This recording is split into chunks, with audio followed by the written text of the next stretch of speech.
Alors on compare, on prend, on teste, on utilise. Puis on jette, on remplace et on amasse. Pas seulement les choses, les personnes aussi. Nos relations amoureuses et sexuelles sont à l'image de la société de consommation dans laquelle nous avons grandi. Pourtant, nous voulons être aimés. Être aimés durablement, être aimés pour ce que nous sommes. C'est notre désir le plus profond. Alors pourquoi y renoncer puisque c'est possible de le réaliser? Je suis Thérèse, la cofondatrice de SEM, et vous écoutez Love Care, le podcast de l'amour durable. Elle aime son mari et son petit garçon, elle aime les ondes pleines, les grandes tablées, elle aime écrire, chanter, se baigner dans les rivières, manger les fruits sauvages, elle aime le parfum des roses et les tomates du jardin. L'harmonie, s'émerveiller de tout ce qui est beau. Bonjour Marion. Bonjour Thérèse. On a beaucoup de Marion à ce micro de SEM Love Care, donc une nouvelle Marion aujourd'hui avec nous. Marion, je suis ravie de te rencontrer, tu nous viens d'Orléans. Tout à fait. Voilà, j'aime bien aussi rencontrer des professionnels qui sont un peu partout en France et qui contribuent à leur façon à prendre soin de nos relations d'amour. Alors avant de commencer à parler du sujet qui va nous intéresser aujourd'hui, est-ce que tu pourrais un peu te présenter? Comment tu en es venue à prendre soin de nos relations d'amour, Marion? Avec plaisir Thérèse. Alors, moi j'accompagne mes couples avec la méthode Imago depuis quelques temps. Une méthode que vous connaissez peut-être, si vous avez déjà écouté ces podcasts, parce que juste pour faire le lien, il y a Florentine Deloy-Wang qui a déjà parlé de la méthode Imago. Il y a aussi Claude Parisot qui nous en a parlé. Et alors toi, tu vas nous en parler aussi à ta façon. Ah, il y a une autre Marion qui nous a parlé aussi de la méthode Imago qu'elle met en place au sein des entreprises. Donc là, vous allez me dire, mais Thérèse, tu n'invites que des thérapeutes Imago. Oui, parce que je suis moi-même thérapeute Imago et que je trouve cette façon de faire extraordinaire. Mais ce que j'aime bien, c'est de savoir comment chacun la distille et comment chacun se l'approprie.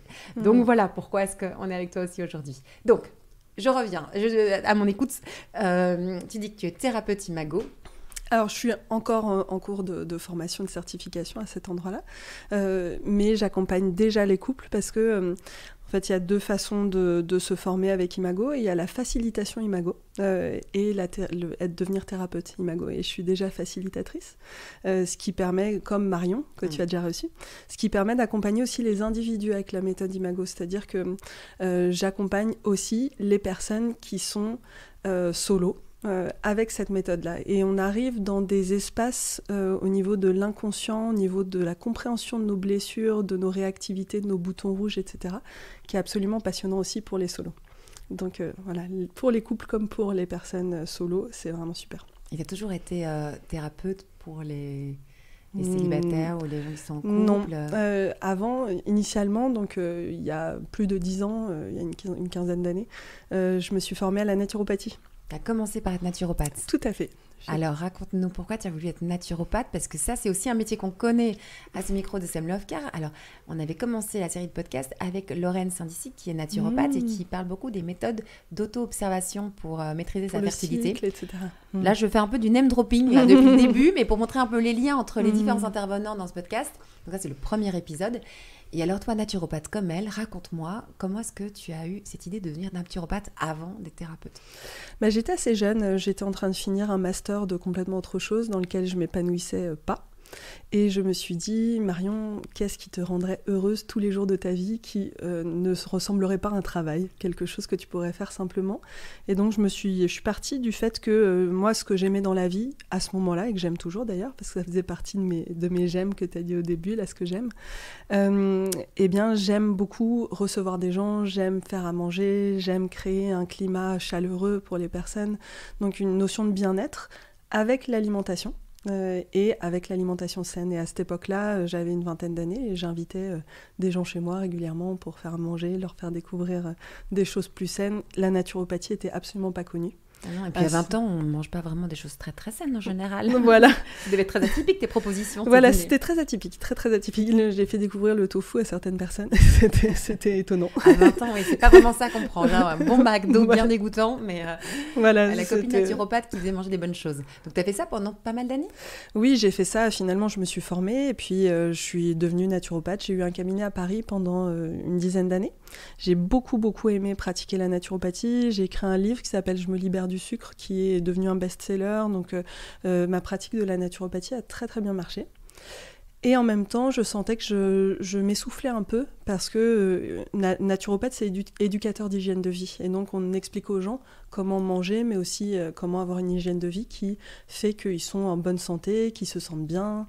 Et en fait, parler d'alimentation jour après jour, au bout d'un moment, je sentais que ça me fatiguait un peu et que j'avais besoin de renouveau. Et qu'en fait, moi, ce qui m'intéressait, ce qui m'a toujours le plus intéressé, c'est la question des émotions, de notre monde intérieur, la question de l'intime et la question des relations.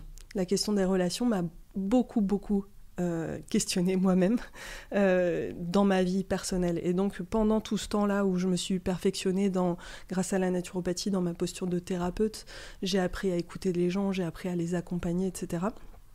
J'ai aussi vécu plein de choses d'un point de vue amoureux qui m'ont fait avancer énormément. Je dirais que le couple, c'est ce qui m'a fait le plus avancer dans ma vie. Parce que on va pas se mentir, c'est quand même pas l'endroit le plus facile, c'est quand même un challenge. J'aime bien, tu as une façon de positiver. J'ai vécu beaucoup de choses et puis ça m'a fait avancer. J'aime beaucoup cette façon de voir une partie de sa vie qui a dû être bien intense. Oui, c'est ça, et notamment, mais là, tu le vois positivement. Voilà, notamment dans la relation avec François, qui est mon mari actuellement. Ça fait 11 ans qu'on est ensemble et on est passé par beaucoup de choses différentes et notamment beaucoup de crises, beaucoup de moments compliqués. On a été vraiment... loin, dans des endroits pas simples. Et en fait, ça m'a énormément fait bouger moi-même. Et puis, ça a fait bouger notre couple. Et c'est chouette de voir qu'on peut passer par un début très compliqué et arriver à un couple sain, serein, durable. Voilà. Ah oui, là, c'est une bonne nouvelle que tu nous annonces. Ouais. On va passer de l'un à l'autre. J'ai oublié de commencer par m'excuser pour ma voix, là, qui est toute grave aujourd'hui. J'ai pas beaucoup dormi. Donc, c'est pas une maladie, c'est juste que j'ai fait un peu trop la fête. Mais bon, ça donne un peu un autre ton à ces podcasts. Il faut quand même que je le dise, parce que par rapport aux autres épisodes, ça contraste un tout petit peu. Mais donc, tu vois, la vie saine, bof pour moi. Mais en tout cas, j'entends dans ce que tu dis, c'est que tu as pu transformer la relation que tu vivais avec François, qui est devenu ton mari. Et à la faveur de tout ça, tu t'es dit, mais en fait, j'ai envie de consacrer plus de temps. Exactement. Pour m'occuper des couples et tout ça. Exactement. Et donc, j'ai commencé par me former au coaching. J'ai commencé à pratiquer plutôt sous forme de coaching individuel. Puis après, j'ai rajouté la méthode Imago pour accompagner les couples. Et la méthode Imago que je trouve vraiment extraordinaire. Je trouve que c'est un... J'ai appris récemment que la méthode Imago plaisait beaucoup aux hommes. Ah oui. Je comprends pourquoi. Parce qu'en fait, ce cadre du dialogue, d'avancer avec comme un fil directeur, un chemin de fer, amorce par amorce, parce qu'on travaille avec des amorces de phrases, et d'avoir le miroir en face, et d'arriver à quelque chose de profond dans le profond avec ce que ça me rappelle de mon histoire, de mon enfance, et ensuite de remonter avec des solutions. Un peu presque coaching à un certain endroit, c'est quel pas je peux faire pour améliorer la situation, qu'est-ce que tu pourrais faire toi pour m'aider dans cette situation, d'avancer comme ça. C'est une méthode qui, moi, m'impressionne beaucoup par son efficacité dans un temps assez court. C'est marrant que tu dises que ça plaise aux hommes. On n'en a jamais parlé ici dans ce podcast, alors qu'en fait, c'est une observation que moi aussi j'ai faite. C'est comme ça que je me suis formée pour être tout à fait transparente avec vous. Moi, quand j'avais découvert cette méthode, je me dis « Eh oh, ça va, j'ai pas besoin d'un cadre pour parler. Je m'exprime plutôt bien au niveau de mes émotions. Je suis super connectée avec ce que je ressens émotionnellement, ce que je ressens charnellement. J'ai pas de problème d'expression, etc. » Donc, je me dis « Mais il me saoule à devoir mettre un protocole, tu vois, pour dialoguer. » Et quand j'ai vu que pour mon partenaire, mon conjoint, c'était quelque chose de formidable et que ça lui faisait du bien, c'est là que je me suis dit « Ah tiens, c'est intéressant pour lui qui est, bon, vous m'imaginez, moi, je suis une énorme tempête de Graal parce que je suis hyper connectée à mes émotions, donc c'est un peu la cata. Et évidemment, je me suis mise en couple, en tout cas à l'époque, avec une énorme tortue. Une tortue, ça veut dire qui rentre toutes ses émotions à l'intérieur et qui a du mal à connecter avec ce qu'il ressent et qui a besoin d'être très sécurisé pour pouvoir s'exprimer. C'est le cas, statistiquement parlant, de beaucoup d'hommes. En réalité, c'est pas du tout quelque chose de naturel, c'est quelque chose de culturel, de construit. Tout à fait. Mais c'est vrai qu'on remarque qu'il y a beaucoup d'hommes qui ont plus de difficultés à exprimer ce qu'ils ressentent. Oui. Et pour eux, le protocole Imago, le cadre, assez rigide, il faut le dire, Oui. mais qui est, ouais, du coup, c'est très, très cadré, très, très construit comme discussion, ça leur convient un peu mieux. Et c'est comme ça que moi, j'ai décidé de me former. Pour les hommes. En me disant, tiens, ça peut être intéressant aussi. C'est ça. Et pour les femmes, parce que moi aussi, je suis maximiseuse tempête de grêle comme toi. Ouais, c'est vrai. Ouais. Oh là là. Mais pour moi aussi, je me suis surprise à quand même aller dans des espaces d'inconscient, de tirer des fils, de faire des liens qui étaient pas une surprise absolue, mais quand même un pas supplémentaire pour mieux me comprendre. Et surtout, en fait, ce qui est très beau, c'est que quand on parle comme ça avec son partenaire, on découvre petit à petit notre propre monde, en fait, mais l'autre est là pour le découvrir avec nous, et ça développe l'empathie. Et donc, ça fait changer la problématique, ça donne envie à l'autre de changer son comportement parce qu'il y allait par la voie de l'empathie et pas par la voie de il faut absolument que je change ou par quelque chose de rigide ou de dictatorial à un certain endroit, quoi. Mais donc, si vous êtes en relation avec quelqu'un, que ce soit femme ou homme, parce qu'on a bien dit, c'est pas quelque chose de naturel, qui a du mal à exprimer ce qu'il ressent, ce qu'il pense, ce qu'il veut, ses besoins, etc., c'est une approche qui peut vraiment lui correspondre bien plus que d'autres approches où il y a une discussion un peu plus libre avec un conseiller conjugal ou quoi. Donc voilà. Ça, c'est petite parenthèse, mais ça peut être quelque chose de positif. Donc, Marion, toi, tu accompagnes des personnes maintenant, aujourd'hui, en tant que thérapeute. Imago, là, dans quelques temps, tu vas être certifiée. Et qu'est-ce qui t'intéresse le plus dans ce travail-là ? Le pourquoi je me suis vraiment lancée là-dedans, dans le fait d'accompagner les couples et les individus solos dans leurs relations, c'est vraiment cette notion de pouvoir changer le monde grâce à nos relations. Le slogan, en quelque sorte, d'Imago, c'est « changer le monde un couple après l'autre ». Et donc, je suis partie de ça, mais j'ai aussi ressenti très très fort parce qu'en 2020, je suis devenue maman. En 2019, je suis tombée enceinte et donc j'ai commencé à me poser des questions à ce moment-là, en étant enceinte. Et en fait, je me suis vraiment rendu compte de la responsabilité qu'on avait en tant que couple parental. Et donc, au-delà de changer le monde un couple après l'autre, il y a changer le monde un enfant après l'autre finalement. Et en tant que parent, on a une telle action sur la vie de nos enfants que on peut vraiment transformer profondément beaucoup de choses en étant un couple parental durable, solide, où on crée un climat de paix dans notre maison.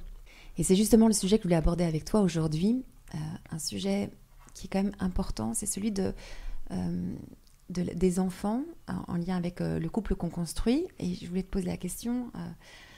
est-ce qu'il faut rester ensemble pour les enfants ? Une question que peut-être certains d'entre vous qui nous écoutez, vous êtes peut-être déjà posée. Et donc, dans le « faut-il rester ensemble pour les enfants ?» ça veut dire quoi être ensemble ? Et puis, quel est l'impact aussi sur les enfants ?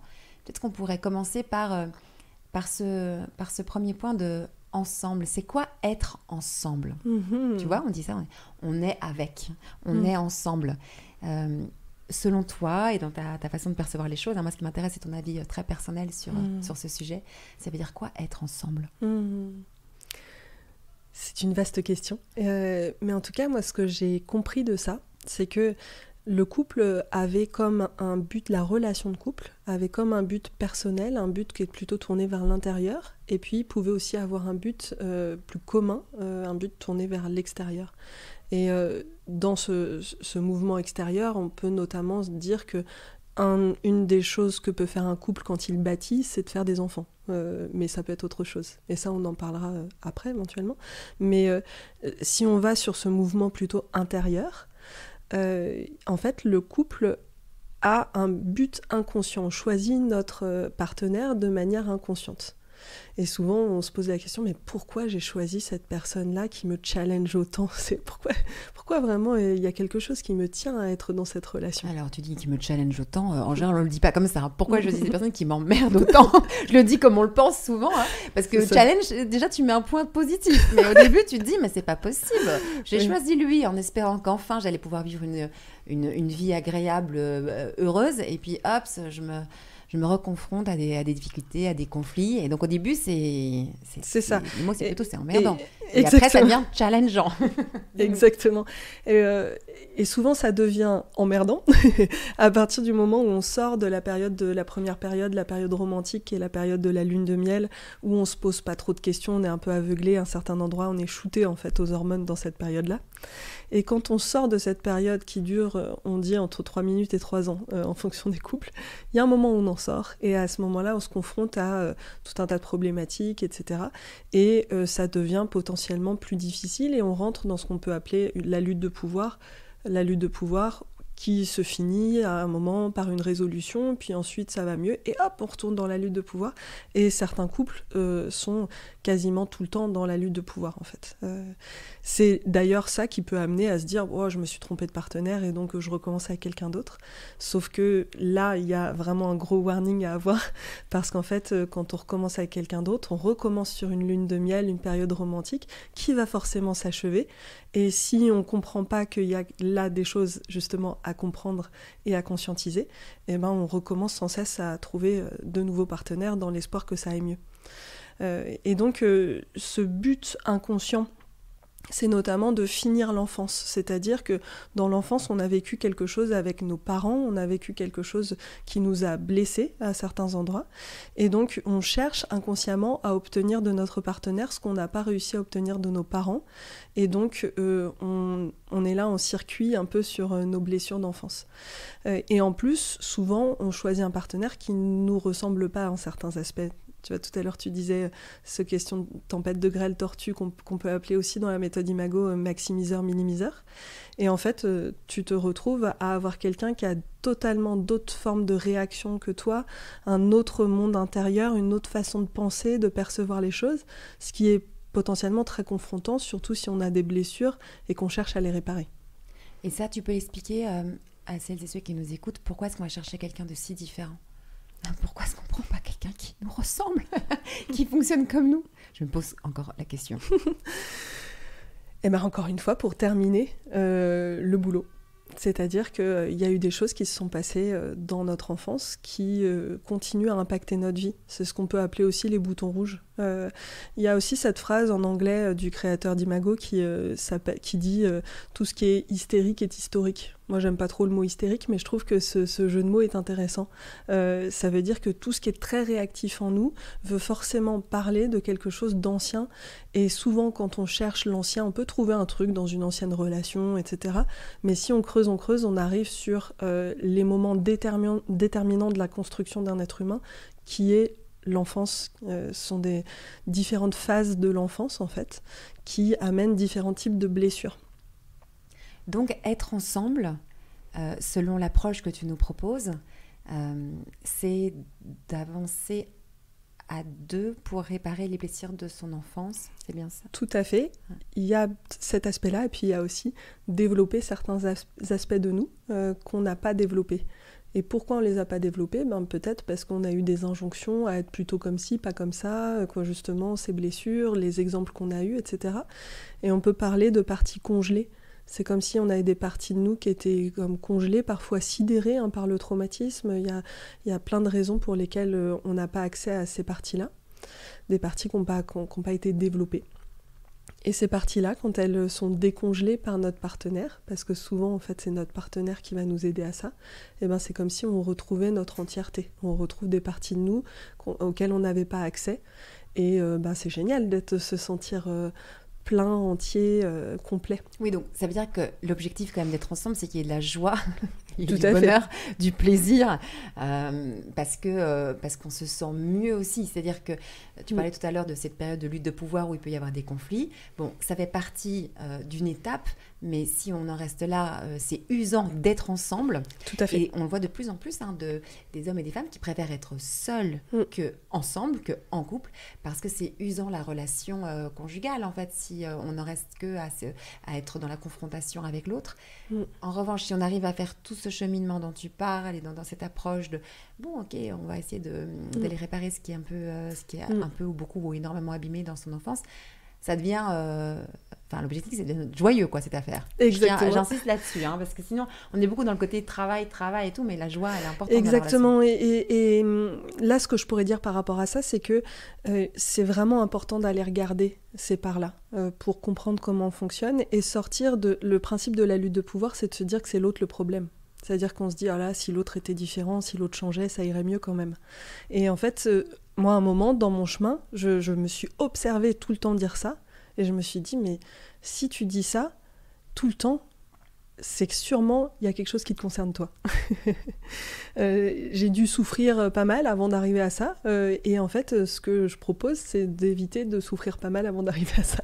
Et donc, en fait, de se poser assez rapidement la question de son propre monde intérieur, ses propres blessures, ses propres boutons rouges, et arriver à mieux comprendre pourquoi on va inconsciemment choisir quelqu'un qui va nous appuyer sur tous nos boutons. C'est-à-dire qu'au fur et à mesure, on peut choisir quelqu'un qui peut-être appuie moins parce qu'on a moins besoin de voir ces espaces-là de nous.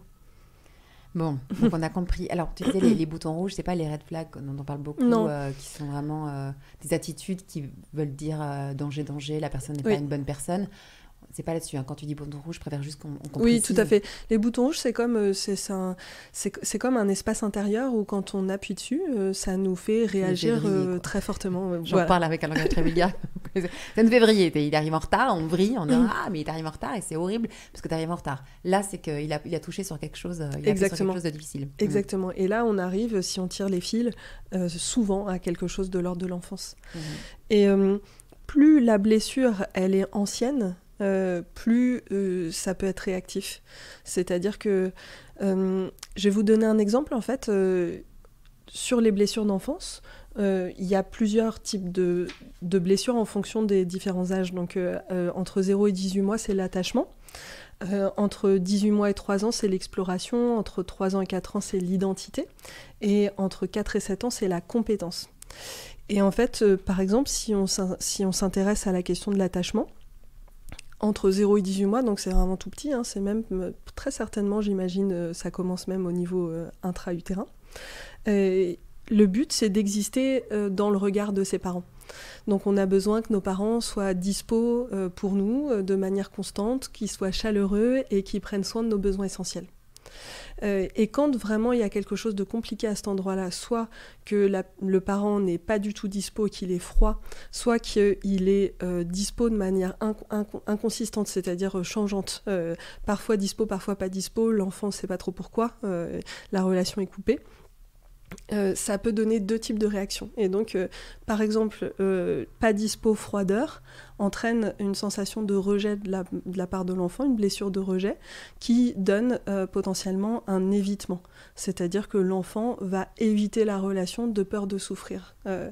Et ça donne plutôt un minimiseur. Donc, ça va, ce qu'on appelle les tortues, les personnes qui vont plutôt avoir tendance à se replier sur eux. Et puis quand le parent va être dispo de manière irrégulière, il donne de l'amour et puis tout d'un coup il en donne plus ou il n'est pas disponible, ça donne plutôt une blessure d'abandon. Et quand on se sent tout d'un coup abandonné, on a reçu de l'amour, mais hop, on ne le reçoit plus.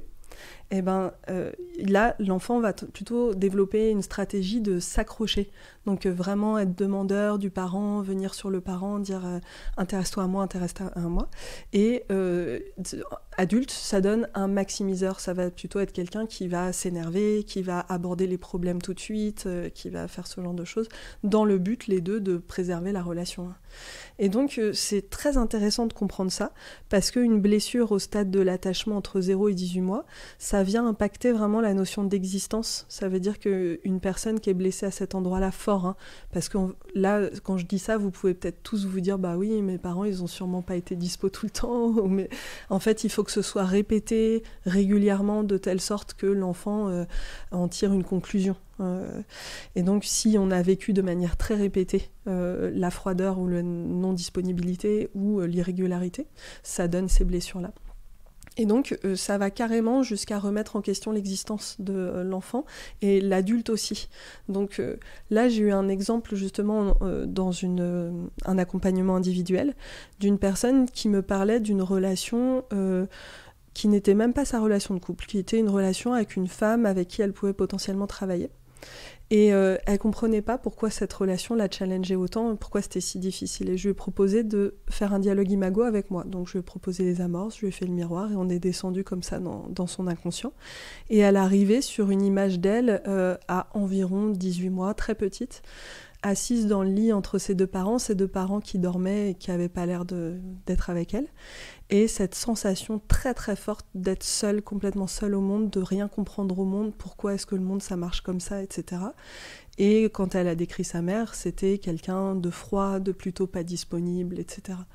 Et donc, en fait, quand elle se retrouve dans cette situation, qui se rejoue aussi avec son mari, ça se rejoue avec son mari et pas mal de relations professionnelles, etc., et ben, ça vient vraiment toucher une part d'elle c'est carrément très difficile à vivre parce que ça touche à l'existence, à sa valeur même sur cette terre. Est-ce qu'il y a de la valeur à être incarnée sur cette terre, dans cette vie-là ? Et on se dit, là, la situation, elle était pas si grave avec cette femme-là. Et elle comprenait pas pourquoi ça l'activait autant.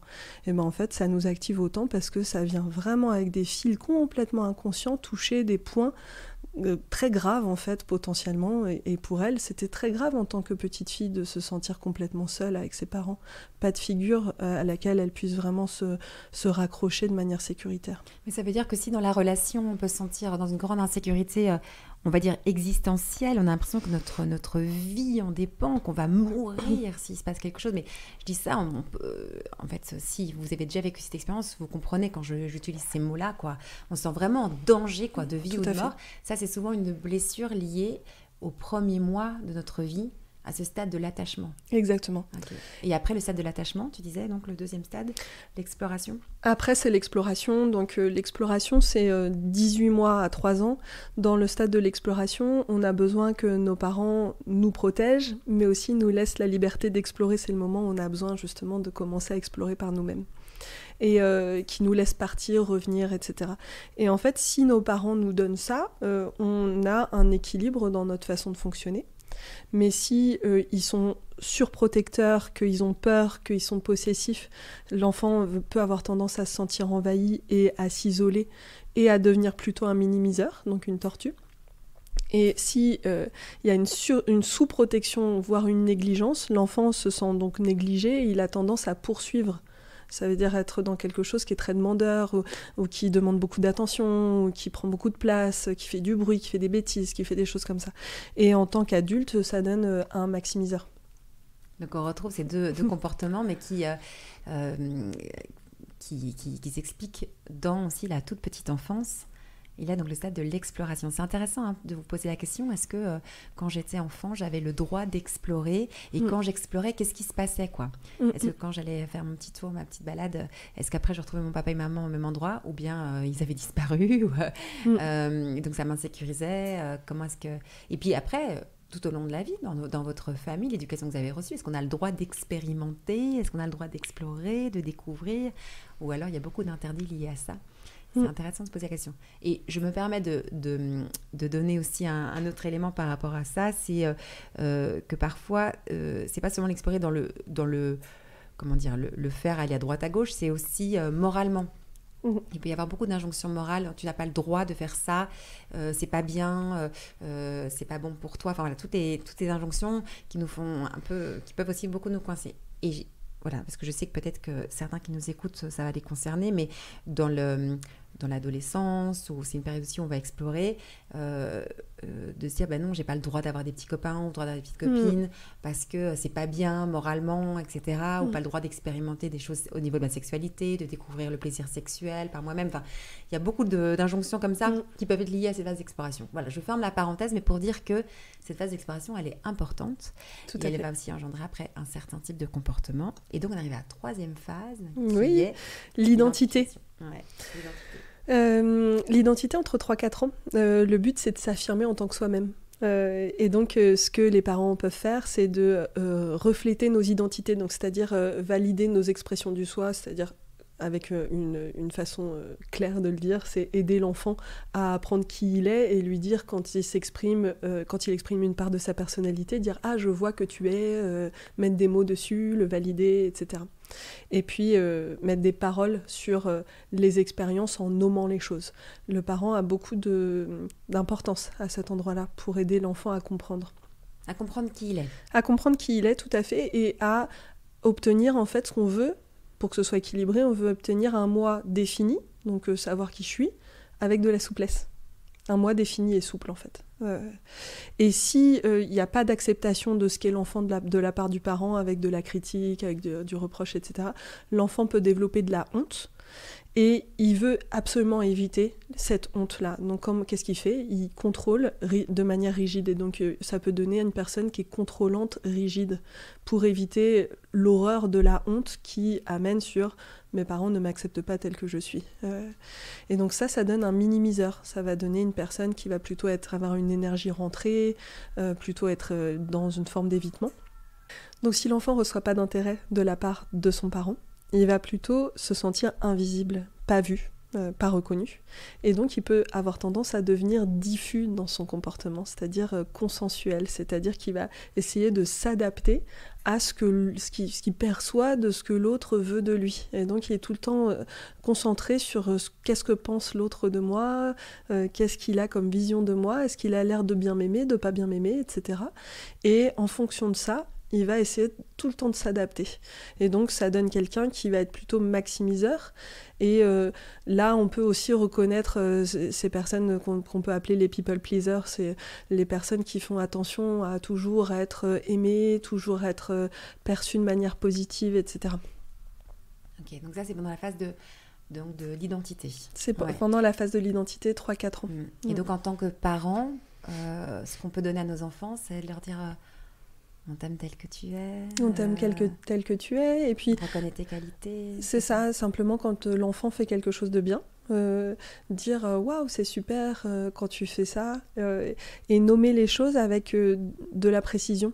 C'est-à-dire que dire, par exemple, en France, on peut avoir tendance, quand un enfant fait un dessin, à juste dire « Ah, il est chouette ton dessin, mais c'est vrai que tu pourrais améliorer ce truc-là, ou tu pourrais ci, tu pourrais ça. » Et c'est vrai que là-dedans, faire des appréciations positives sur les caractéristiques même de l'identité de l'enfant, ça aide. Donc, je vois que tu as été généreux, bravo, tu as été généreux parce que j'ai vu que tu avais fait ci, tu avais fait ça. Et donc, valider, en fait, ce qu'est l'enfant, comment il se comporte, d'un point de vue de l'identité, donc avec des mots qui caractérisent l'identité d'une personne. Mais pour un enfant, généreux, ça veut peut-être rien dire. Donc dire généreux, ça veut dire que t'as donné, partagé, t'as fait ci, t'as fait ça. Est-ce qu'on peut dire que simplement pendant cette phase, on essaie de répondre à ce besoin de reconnaissance?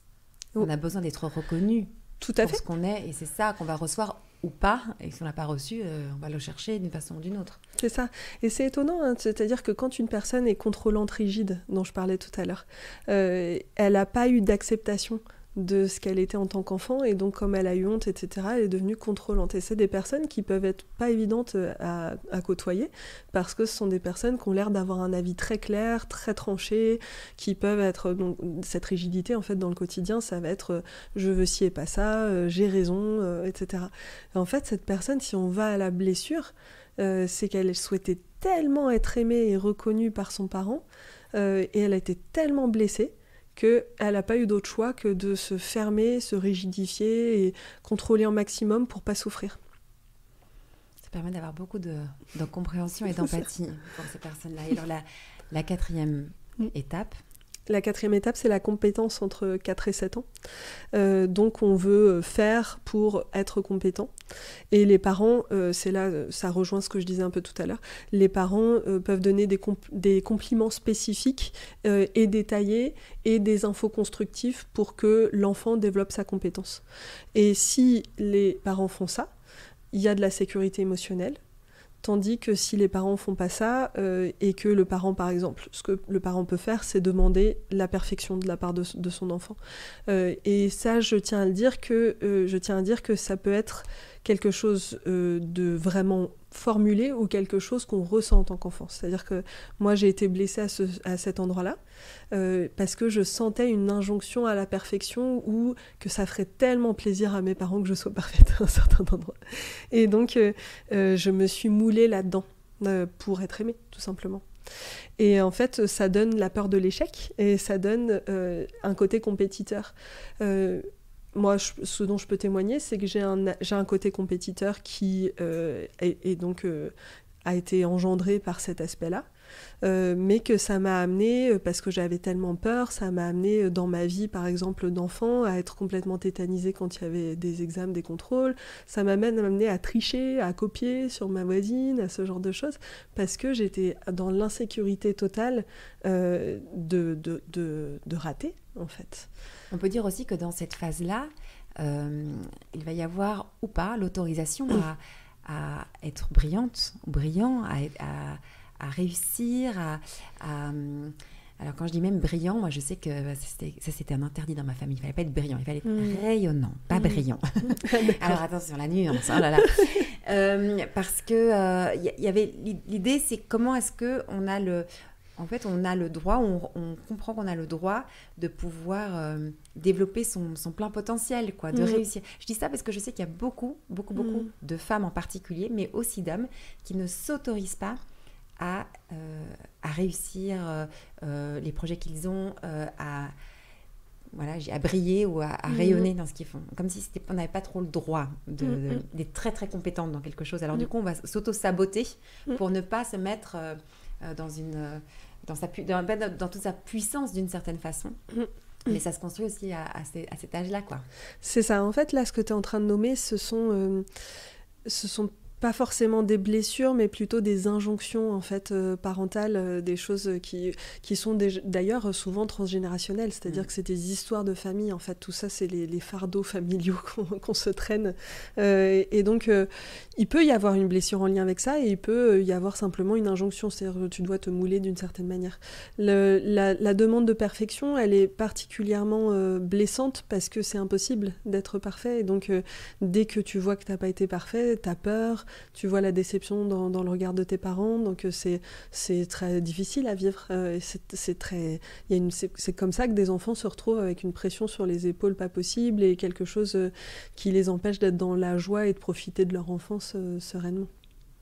Alors si je refais le fil de notre discussion, on a commencé avec cette question... faut-il rester ensemble pour les enfants ?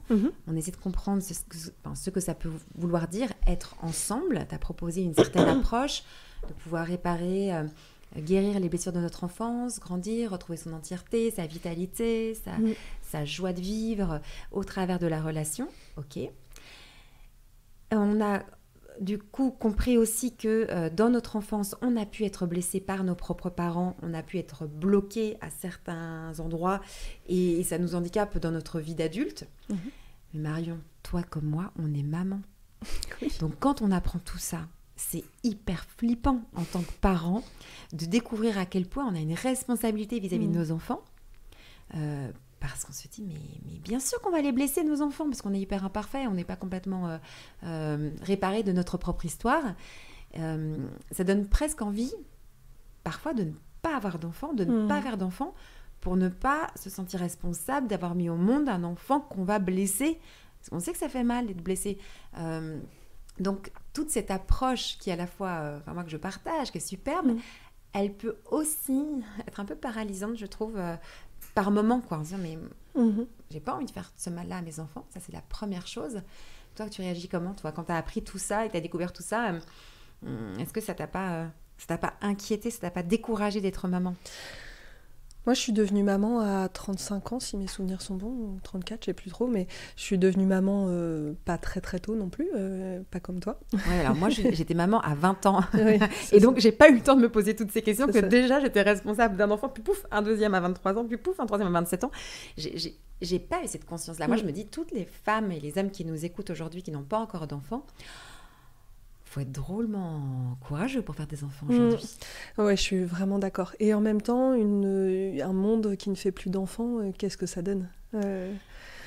Oui, bien sûr, t'as raison, mais tu vois, toutes ces connaissances de la psychologie de l'enfant, ça peut aussi être un peu paralysant. Ah oui, oui, oui. Ce dont je peux témoigner, il y a ce que je peux avoir comme idée et ce que je peux avoir vécu. Moi, j'ai vécu une première partie de vie où en fait j'avais vraiment besoin de guérison et je me sentais pas prête à être mère, et même j'avais de la colère avec les injonctions, à l'idée de faire comme ma mère qui s'était beaucoup dédiée à ses enfants sans construire beaucoup sa vie à elle, même si elle a obtenu beaucoup de joie et de satisfaction dans le fait d'être mère, mais aussi de la frustration que j'ai ressentie. Et puis toutes ces histoires en lien avec la construction du couple où les tâches sont réparties d'une certaine manière que je trouvais pas très juste, etc. Et donc j'ai pas mal cheminé avec ça jusqu'à temps que déjà j'ai toujours su que je voulais être mère, donc il y avait comme un endroit où c'était j'ai pas trop le choix. Si je veux pouvoir être mère d'un enfant de manière sereine, il faut que j'aille voir ce qui me pose problème. Donc il y avait cet aspect-là. Et voilà, ça c'est mon témoignage, c'est que le gros point, c'est que j'ai toujours voulu être mère. Mais je peux imaginer que pour quelqu'un qui n'a pas de certitude sur est-ce que j'ai envie d'être mère ou pas, est-ce que vraiment c'est là que je dois aller, que ça doit effectivement être un vrai casse-tête. Je peux tout à fait imaginer ça. Moi, ce qui m'aide dans ma vie de maman, depuis que je comprends de plus en plus tout ça, c'est de me dire que la vie est bien faite. On a des petites séances de rattrapage qui nous sont données. C'est ça. Les petites séances de rattrapage, c'est déjà... Tu as parlé des étapes pendant l'enfance. La première séance de rattrapage, c'est qu'il y a l'adolescence aussi, où l'adolescent va repasser par exactement les mêmes étapes. Et donc là aussi, on peut en profiter pour réparer des choses avec notre enfant. On ne lui a pas donné quand il était tout petit, qu'on peut lui donner à l'adolescence. Donc déjà, ça, c'est une bonne nouvelle. En tant que parent, on a déjà deux moments où on peut lui donner plein de choses. Et puis, comme tu en parlais au début de cette émission... il y a les relations d'amour, nos relations d'amitié d'abord, puis nos relations d'amour, etc., qui vont nous permettre aussi de réparer les choses qui ont été abîmées. Donc, en gros, c'est pas définitif si on a eu des choses qui ont été très difficiles. Après, moi, j'ai déjà eu l'occasion de témoigner. Moi, j'étais blessée au premier stade de développement, là. Donc, mais tous les stades sont blessés. Donc, je suis blessée à tous les stades. Parfois, je me dis, mais j'ai jamais rencontré quelqu'un qui est autant blessé que tout ce que j'ai vécu. Bref, vraiment, la fille en vrac total. Et en même temps, toutes ces années qui passent, au fur et à mesure, je me guéris. Ouais, ça prend du temps. Franchement, ça prend du temps. Je ne vous dis pas merci papa et maman parce que vous ne m'avez pas donné un cadeau dans la vie de m'avoir vous avez si mal pris soin de moi dans les premières années. Bon, ils s'en excusent aujourd'hui, ils le comprennent.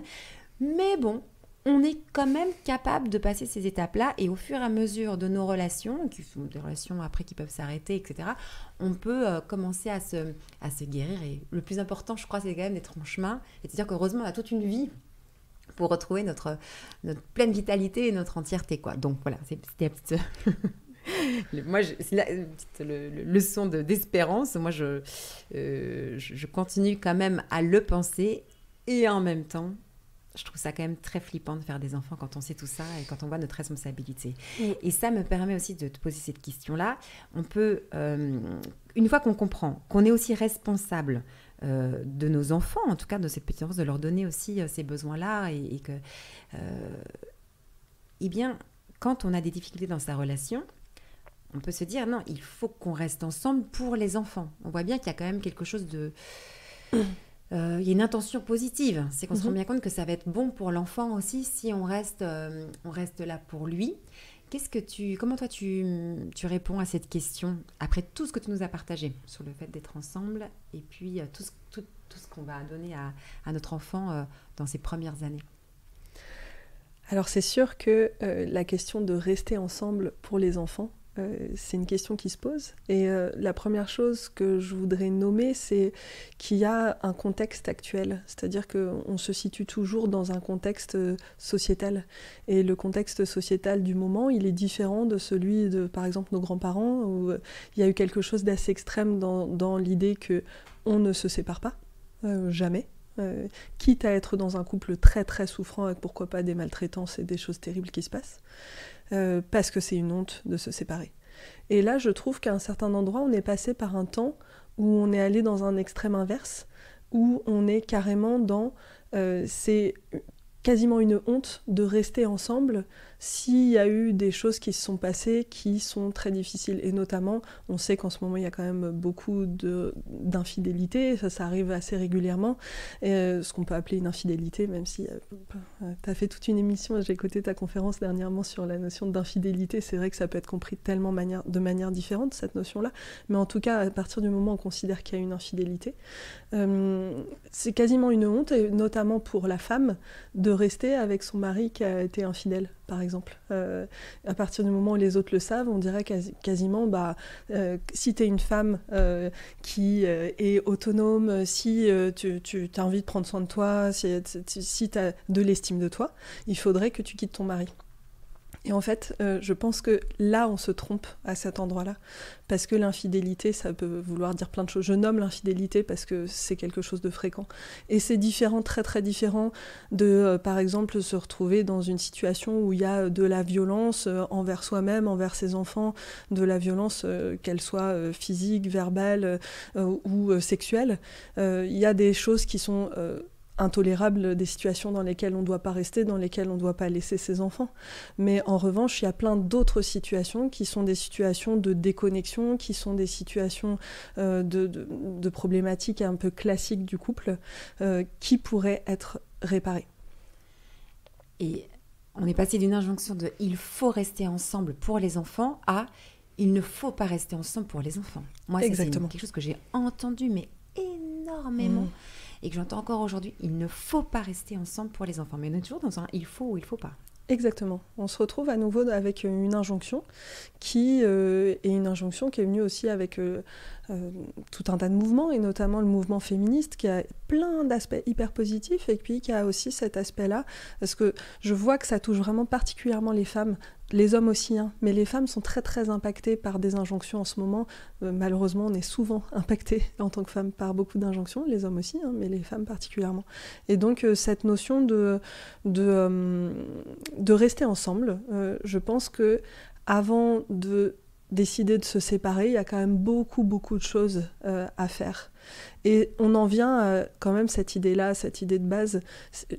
Moi, j'ai vraiment pas envie de culpabiliser les gens par mon discours. Et puis, je sais que toi non plus, Thérèse, c'est vraiment important que les personnes qui se sont séparées, qui sont déjà passées par des divorces, des séparations avec des enfants, parfois on fait ce qu'on peut et la vie est pas si simple que ça. Et voilà. Mais à partir du moment où, par exemple, si en ce moment vous êtes dans une situation où vous vous dites est-ce qu'il y a vraiment du sens à rester ensemble si vous traversez une période de crise, etc., il y a vraiment des choses à faire. Et même quand on se dit que c'est désespéré, qu'il n'y a plus rien à faire, eh ben, moi je peux témoigner qu'on peut remonter vraiment une situation désespérée et l'amener vers une situation vraiment chouette, vraiment sympa. Je pense aussi que quand on vit des périodes très difficiles dans sa relation, on peut se demander pourquoi je vais encore faire des efforts pour essayer de sauver ce lien, ça vaut plus la peine. Et il reste souvent cette question de les enfants. Comme on a cette injonction aujourd'hui de dire il ne faut pas rester ensemble pour les enfants, c'est comme si c'était un mauvais ressort pour aller travailler sur son lien, sur sa relation. Et moi, je suis fondamentalement pas d'accord avec ça. Je pense qu'on peut, à des moments de sa vie, trouver la force de réparer la déconnexion qui s'est opérée dans sa relation. On la trouve, cette force, grâce aux enfants qu'on a eus ensemble. C'est pas mal en soi. Peut-être que c'est problématique si on ne reste ensemble que pour les enfants. Mais que le fait qu'on ait eu des enfants me donne la force d'aller voir un thérapeute, me donner la force d'aller faire ce travail sur moi-même ou ensemble, moi je trouve ça tout à fait louable. Qu'est-ce que tu en penses quand je dis comme ça ? Je suis vraiment d'accord avec toi. Et vraiment, j'en reviens à cette question de la responsabilité. On a fait des enfants, maintenant qu'ils sont là. Qu'est-ce qu'on fait, en fait ? Et se rappeler qu'un enfant, de toute façon, veut que ses parents soient ensemble. Et que rester ensemble dans de très mauvaises conditions, très délétères, et ne rien faire et laisser son couple complètement déconnecté, c'est quelque chose qui va être délétère pour l'enfant. Mais se séparer, c'est pas ce que veut un enfant. Un enfant veut jamais que ses parents se séparent. Et forcément, on va lui demander de beaucoup s'adapter dans un contexte où on va être séparés, on va avoir 2 maisons potentiellement, il va avoir potentiellement d'autres personnes dans la vie de ses parents respectifs. Et ça, c'est quand même beaucoup de demander à l'enfant. Alors, l'enfant a beaucoup de ressources, l'enfant s'adapte à plein de choses, mais s'il peut avoir ses 2 parents ensemble, c'est quand même... je pense, ce qui l'épanouit le plus. Mais tu vois, aujourd'hui, quand on parle des relations, de la séparation, on n'envisage toujours que 2 options. Soit on reste ensemble et on se dispute tout le temps et donc c'est pas bon pour l'enfant, ou alors il y a la séparation et puis l'enfant, il va faire comme il peut dans cette séparation. Mais ce que toi tu peux dire, moi aussi, par nos métiers, c'est qu'il y a quand même une 3e solution, c'est qu'on peut essayer de réparer la relation et faire en sorte que ça se passe bien pour les enfants aussi. C'est-à-dire que on peut quand même aller jusqu'au bout de ce qu'on peut faire pour essayer quand même de réparer le lien quand il est abîmé. Et pour que les enfants puissent quand même vivre dans un foyer heureux et joyeux. Il n'y a pas 2 options, il y en a une 3e qui fait qu'on arrive à faire en sorte que ça se passe bien, quoi. C'est ça. Et c'est une option qui demande beaucoup de courage. C'est quand même, il faut le dire, parce que si ça induit d'aller regarder des blessures d'enfance, parfois on préfère vraiment ne pas y aller et continuer pareil, en fait. Mais... parce qu'inconsciemment, on sait que quand on va aller faire une thérapie de couple, il y a toujours une partie de nous qui se dit « Waouh, qu'est-ce que je vais toucher du doigt ?» Et si on n'est pas allé à cet endroit-là, on peut vraiment avoir peur, en fait, et avoir des réactions de fuite par rapport à ça. Donc si vous voyez faire ça, déjà, c'est très normal et compréhensible. Hein. Mais une fois que donc je te rejoins sur cette question de si le seul ressort qu'on a pour trouver le courage et dépasser cette peur-là, et aussi cette colère-là, hein, c'est-à-dire qu'on peut ne plus ressentir du tout d'amour pour son conjoint ou sa partenaire. On peut vraiment se dire c'est fini, je ne ressens rien, il n'y a plus rien entre nous. Et ça, on peut vraiment... je peux témoigner par les couples que j'ai vus, mais aussi par ma propre histoire. Je peux témoigner que vraiment, il peut y avoir de la réparation, il peut y avoir de la reconnexion, il peut y avoir ce sentiment d'amour qui revient. C'est pas parce qu'on ne le ressent plus qu'il peut pas naître à nouveau. On peut avoir des moments où la lune de miel revient à nouveau dans le couple. C'est tout à fait possible. Donc on dirait que, pour répondre à la question, faut-il rester ensemble pour les enfants ? C'est pas de rester ensemble pour eux, on reste ensemble pour grandir, retrouver sa pleine vitalité, sa joie, son entièreté, pour terminer ce... Comment tu disais terminer l'enfance. Terminer l'enfance, ouais, c'est ça. Donc là, on reste ensemble pour terminer l'enfance et retrouver vraiment sa pleine vitalité. J'insiste sur la question de la vitalité parce que pour moi, c'est très important de remettre de la... Voilà, l'objectif, c'était de vivant, quoi. C'est ça, au travers de cette relation d'amour. Donc on reste ensemble pour ça, mais que les enfants qu'on a eus ensemble peuvent nous donner la force de parfois traverser les périodes plus arides par lesquelles on peut passer. C'est ça. Les enfants peuvent nous aider à ça, tout à fait. Et c'est pas mal que les enfants nous aident à ça. Non. Moi, je trouve que je me permets de le redire, c'est pas mal en soi. Et ça peut aussi nous permettre de dépasser le sentiment un peu de honte qu'on peut avoir quand il y a eu une épreuve très forte dans la relation et que la tendance actuelle est de dire il t'a fait ça, elle t'a fait ça, il faut s'arrêter tout de suite pour gagner un peu ta dignité. C'est ça. Voilà. Ça te parle, ça, quand on dit... bah oui, tout à fait. Et puis, je pense qu'il peut même y avoir un endroit où quand on dépasse ça et que du fait de l'épreuve, on se met vraiment en marche dans son couple, qu'il y a quelque chose qui change. Et là, je veux faire une petite parenthèse pour toutes les personnes qui sont un peu désespérées parce qu'ils ont l'impression que ça va pas être possible d'amener leur partenaire en thérapie, qu'on peut vraiment bien avancer en solo aussi. C'est-à-dire qu'on peut faire vraiment bouger une relation si on avance déjà sur sa partie à soi. Donc n'hésitez pas, si vous êtes coincé vous avez fait la demande à votre partenaire de faire une thérapie de couple et puis l'autre ne veut pas. Vraiment, on peut déjà transformer beaucoup les choses rien qu'en travaillant sur soi. Donc ça, c'est une parenthèse. Et je sais plus ce que je disais. Non, mais en fait, c'est important ce que tu dis là, parce qu'on peut le ressentir au fond de soi. Je voudrais avancer. Et donc, on peut déjà le faire soi. Donc ça, c'est très, très important ce que tu dis. Et donc, quand c'est difficile, et si maintenant, vous voyez plus trop de raisons d'espérer, mais vous avez 1, 2, 3, 4 ou plus enfants ensemble, et vous dites, quand même, pour les enfants, ça va être difficile. Et en fait, je vais vous dire aussi très égoïstement, pour vous, d'être séparés des enfants, je l'ai déjà dit plusieurs fois, mais dans la séparation, on se sépare aussi de ses enfants, parce qu'on les a plus. en permanence. Donc, un Noël sur 2, t'es toute seule, quoi. Enfin, t'es sans tes enfants. C'est quand même rude, hein, tout ça. Une semaine sur 2, tu peux être sans tes enfants ou en fonction du mode de garde. Mais donc, il y a des moments où t'es sans tes enfants. Alors, je sais que les parents qui nous écoutent et qui n'en peuvent plus d'avoir les enfants en permanence se disent « Ça va être quand même très, très cool. C'est tellement confortable. » Mais quand tu le vis, t'es content pendant 3 semaines ou 3 mois, mais pas pendant 3 ans, en fait. Après, les enfants te manquent. Bref, tout ça pour dire que si on a des enfants ensemble, ça peut être aussi un moteur pour essayer de réparer le lien. Et ça, c'est vraiment le message qu'on voulait faire passer toutes les deux aussi au travers de cette discussion. Donc, de remettre... Alors, ce n'est pas la finalité, ce n'est pas l'objectif, mais ça peut en tout cas beaucoup nous aider parce que c'est vrai qu'ils ont aussi besoin de leurs 2 parents, d'un couple qui est aimant pour pouvoir eux-mêmes faire l'expérience de l'amour dans leur propre vie ou avoir un bon modèle. Tu sais, j'interviens beaucoup auprès de lycéens. Je fais tout ce qui est l'éducation affective, relationnelle et sexuelle. Et je commence toujours mes interventions en disant qu'ici, ils ont déjà tous une certaine conception de ce que c'est l'amour en fonction de la façon dont ils se sont sentis aimés de leur père, ils se sont sentis aimés de leur mère et en fonction du couple qu'ont été leurs parents. Et ils ont déjà une certaine expérience qui s'est inscrite dans leur cerveau, quelque part dans leur cerveau, et qui va les impacter toute leur vie. Donc on voit bien à quel point, en tant que parents, on a une responsabilité, qu'elle est belle, il ne faut pas qu'elle soit trop angoissante, mais que ça peut aussi nous inviter à être des exemples pour nos enfants quand on essaye de dépasser les périodes plus compliquées. Donc c'est très beau avec la méthode Imago, c'est qu'il y a un dialogue qu'on appelle le dialogue d'appréciation positive qui permet de dire à l'autre quelque chose qu'on a aimé dernièrement chez lui ou chez elle. Et donc par exemple, j'ai aimé dernièrement ta générosité et je l'ai vu avec ça. Et en fait...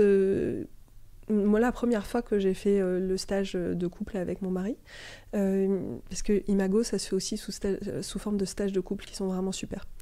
Et en fait, j'ai fait ce stage de couple et dans le stage, les animateurs nous ont dit, vous savez, ça fait vraiment du bien aux enfants que de voir leurs parents se dire des choses positives comme ça. Et en fait, je me suis mise à le faire à mon partenaire et lui aussi, devant notre enfant. Et on se dit des choses comme ça, positives, pas juste entre nous, mais devant lui. Et par ce biais-là, on lui apprend aussi plein de choses. Et on lui apprend à créer un couple beaucoup plus sécuritaire à l'avenir. C'est tellement bien. Et inversement, moi, je connais les dégâts de parents qui ne savent pas se dire des choses positives et les enfants, après, qui ne savent pas dire des choses positives aux gens qu'ils aiment. Et ça, c'est horrible parce qu'ils sont vraiment dévastés par ce contre-modèle, quoi. Contre-exemple. Bref, merci Marion pour tout ce que tu nous partages aujourd'hui. Avec plaisir. Merci d'avoir osé aborder cette question. Faut-il rester ensemble pour les enfants et d'avoir donné cette troisième voie. J'aime bien trouver des nouvelles approches et qu'on a pu élaborer ensemble. Et donc, on te retrouve en tant que thérapeute à Orléans. Et en ligne. Et en ligne aussi, d'accord. Ouais, j'accompagne aussi les couples en visio si besoin. Merci beaucoup. Avec plaisir, merci Thérèse. Si vous désirez l'amour durable, retrouvez toutes les propositions de SEM sur notre site internet sem.co et sur nos réseaux sociaux Instagram et Facebook. Si vous êtes un professionnel du Love Care, rejoignez la communauté SEM. Et pour semer avec nous cette vision de l'amour, mettez un avis ou 5 étoiles sur votre plateforme d'écoute pour soutenir ce podcast. Venez signer notre manifesto et surtout, parlez de SEM autour de vous. Parlez-en à vos amis, à vos familles, à vos collègues qui ont tant besoin d'être outillés et accompagnés pour vivre leur désir le plus profond, aimer et être aimé durablement. Ensemble, nous réussirons à opérer la révolution de l'amour.